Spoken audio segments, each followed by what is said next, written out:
आदरणीय यस हाम्रो कट्टलजी लु तपाईको चाहिने बेला नि चाहिने बेला भन्नुहोस् यतातिरको यो दुईटा मकै रोप्नुको मुख्य उद्देश्य के अरे त्यो दुईटा मकै रोप्नुको उद्देश्य त्यो चाहिँ मैले बिर्सेँ दाइ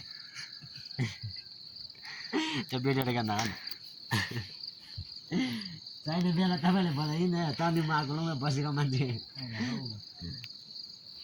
भन न भन यो दुईटा मकै रोप्नुको मुख्य उद्देश्य म त अनि यहाँको के नौलो लाग्छ के चाहिँ उस भने सबै सोध म भन्छु भनेको छौ त भन न के नौलो लाग्छ त्यो सोध्नु न मैले नौलो लाग्यो कि यो हाम्रो गाउँतिर एउटा मात्र रोप्छन् होइन तर प्रायः एकै ठाउँ दुईटा मकै छ कि यो यसको नि अब बताउनु पर्यो लु यो चाहिँ के हो भन्दाखेरि खासमा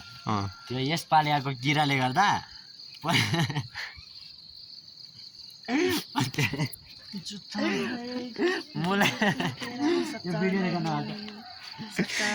भन्नु पर्यो नि कट्टलजी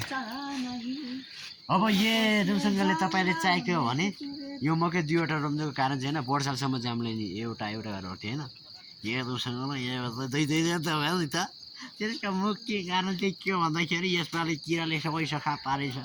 अनि एउटा खायो भने अर्को मर्दैन नि त एक ठाउँमा होइन होइन कसरी चाहिँ थाहा भयो त किरा आउँछ भनेर चाहिँ अनि यसमा किरा आउँछ दुईटा रोप्नुपर्छ भनेर चाहिँ कसरी थाहा भयो म त साइन्टिस्ट हो नि दाइ प्लिज दाइ यसरी भन्दा इन्टरभ्यू भनेको यसरी हो फेस टु फेस कुरा गर्ने हो होइन यसरी हो क्या दाइ है दाइ कट्टलजी यसरी हो क्या कटवाल सर के साह्रो जबरजस्ती यसरी हो इन्टरभ्यू दिने भनेको यसरी हो जनता जान्न चाहन्छन् क्या चाहन्छन् म त्यहाँ भन्न नगर्न भनौँ म सुतेरै अब फर्स्ट टाइम होला होइन इन्टरभ्यू त धेरै लिएँ मैले अब लड्न पनि सक्छ सानो मान्छे सुतेर चाहिँ फर्स्ट टाइम हुँदैछ मेरो इन्टरभ्यू भनौँ भन्नु पर्ने नि त्यो यहाँ दुईटा मकै रोप्नुको मुख्य उद्देश्य चाहिँ के हो भने दुईटा मकै रोप्नुको मुख्य उद्देश्य चाहिँ के हो भन्दाखेरि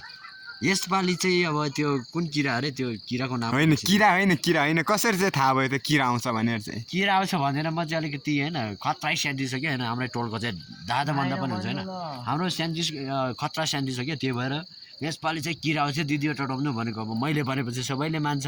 अनि मानेपछि त रोप्नु पऱ्यो यसपालिदेखि चाहिँ दुईवटा मकै रोप्नु पर्छ भनेर मैले भनेपछि यो कुराहरू एनाउन्स गरेपछि चाहिँ टक टक टक टक टक सबैजनाले दुईवटा रोप्न थालेछ त्यही हो होइन हिजो अर्कै एन्सर आएको थियो आज अर्कै आएको छ नि त होइन अब स्यान्डिस हो होइन बोजी एन्सर दिन बानी छ कि राम्रो बन्छ कि रहेछ नि होइन होइन यस इन्टरभ्यूमा नि बोलाउने यसरी कुद्ने हो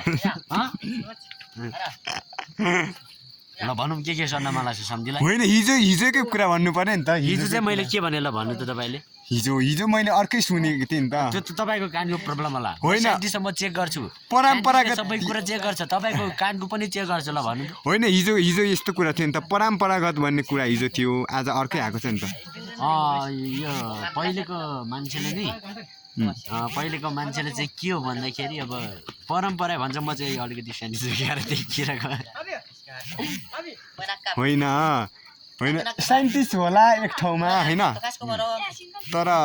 अनि होइन हिजो अर्कै भन्ने थियो हिजोकै भन्नु पऱ्यो नि त थोरै भन्नु पऱ्यो हिजोकै कुरा ल यो परम्परागत रूपले